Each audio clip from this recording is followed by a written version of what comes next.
ada di satu location tempat kita syuting untuk scene throwback, di mana kita buat kat sini scene raya juga adalah nanti kita akan share juga. Yang penting lokasi ni kita kembali kepada zaman kita kecil dulu. Rumah ni best sejuk. Jadi kita sebelum shoot kita makan dulu. Pulau panggang, ada nasi lemak, ada tepung kita.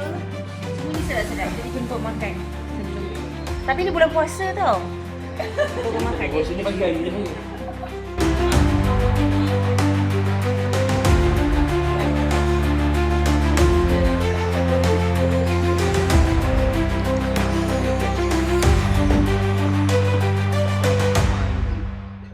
Mula-mula nanti dah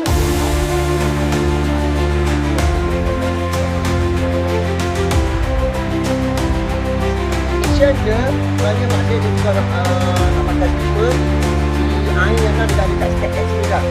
Mana kat sana? Tak mana sini, sebab tu sampai abang. Makan. Action je, tapi